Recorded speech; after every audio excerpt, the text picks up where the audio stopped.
Welcome back to our channel, and thank you for tuning in and thank you for supporting us. But if you are new to this channel and you haven't subscribed yet, please encourage us by doing so that we can bring you the latest news as they come. And together we can support our great leader, Mazi Nnamdi Kanu, IPOB, and Eastern Security Network, to make our Biafran dream a reality and put the Fulani Janjaweed to shame. He said, the United Nations have bowed under pressure because of Biafran sit-at-home protests. Nigeria and Kenya are now in big trouble as investigation starts on the criminal kidnapping of our leader, Mazi Nnamdi Kanu, and the genocide going on in Biafra land. And the British government begs for mercy, asking for soft landing. The United Nations that have kept silent and quiet all this while, despite all the evidences against Buhari's genocide in Biafra land and the illegal kidnap of our leader Mazi Nnamdi Kanu in Kenya, with the involvement of the Kenyan and the British government.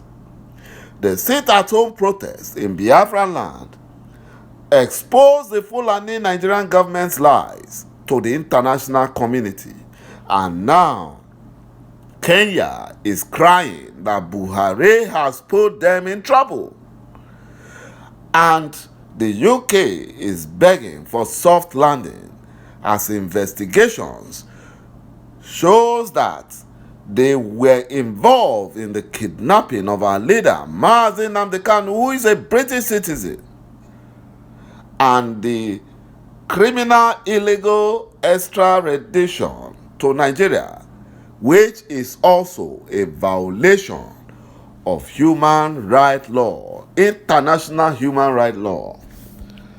The Fulani Janjaweed, they have not known what they put their hand into. They are in big trouble. You know, the Indian Gandhi used the sit-at-home protest to gain freedom for India from their oppressive British colonial masters.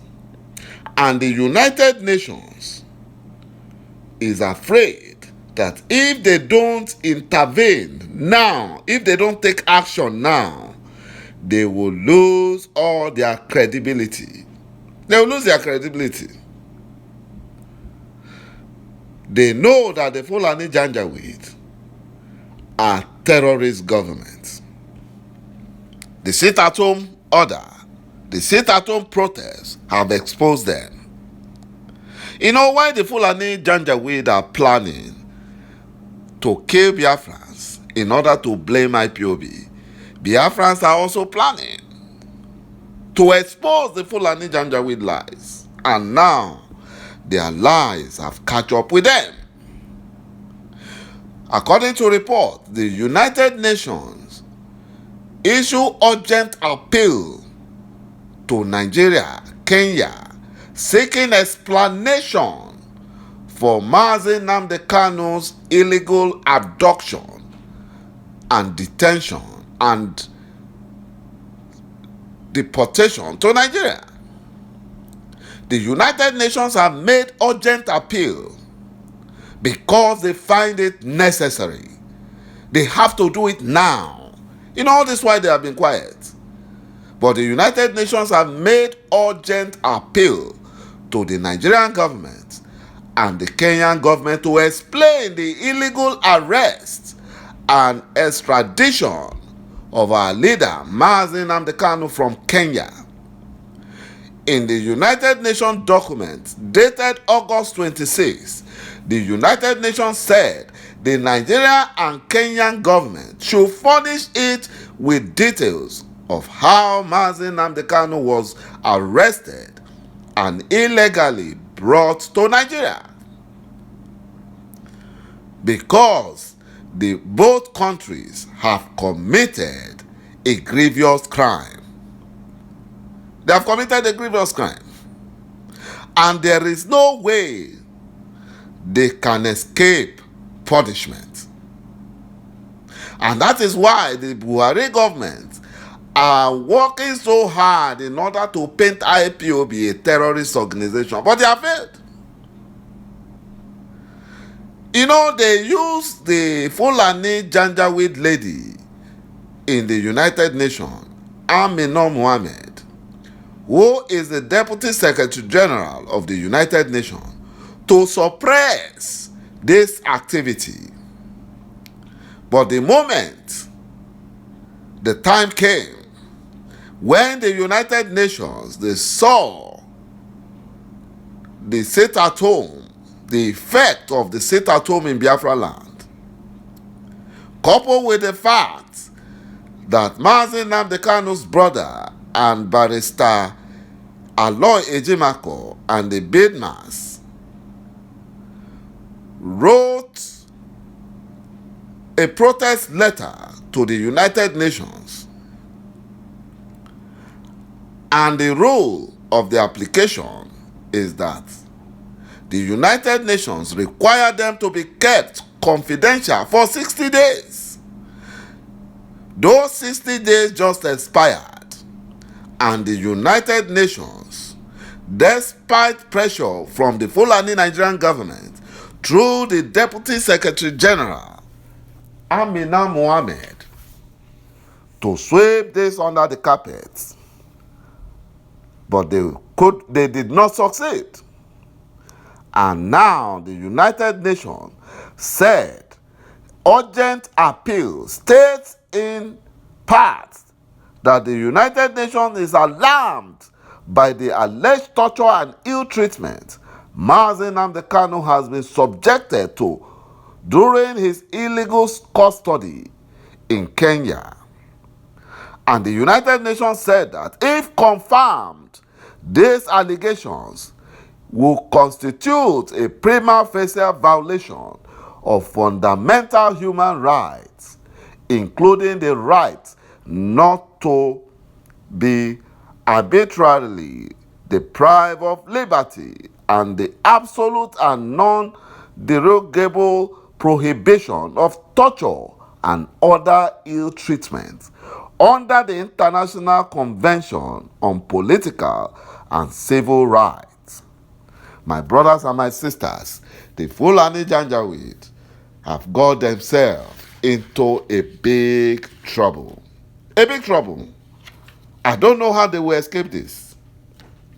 They tried to suppress it, but it never worked for them. You know, the United Nations has stated that it is alarmed by the refusal of the Fulani Nigerian government to respond to its concern on the detention of our leader, Mazi Nnamdi Kanu, and the designation of IPOB as a terrorist group by Fulani Nigerian government, led by the Buhari impostor in Aso Rock.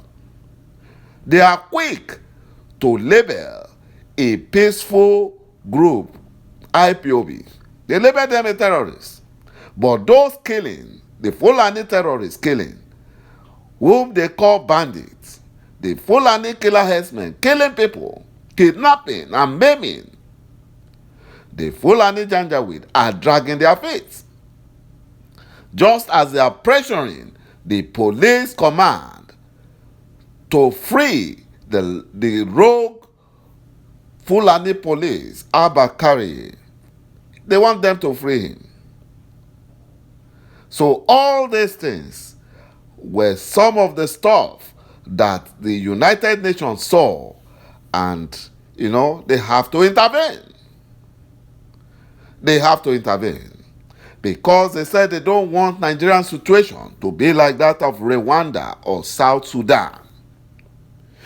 The United Nations said in this connection, they would like to bring to the attention of Buhari and his Janjaweed Fulani Nigerian government that they have received concerning allegation of enforced disappearance, arbitrary detention, torture, and ill treatment of Mazi Nnamdi Kanu by Kenyan security officials, as well as his illegal redemption to Nigeria to face trial for terrorism-related charges, which are believed to be linked to his leadership to IPOB. They have failed. Furthermore, the United Nations said concerns regarding discrimination and violence against Biafrans were also expressed. It is important to emphasize that this is just the beginning of more United Nations and other global strong action that will be seen in the coming weeks. While we await for such action to unfold, we wish to inform Biafrans that we will remain resolute and relentless in bringing the full weight of international community to bear on the unconditional release of Mazi Nnamdi Kanu without further delay. Thank you, my brothers and my sisters, for watching this video, and bye-bye for now.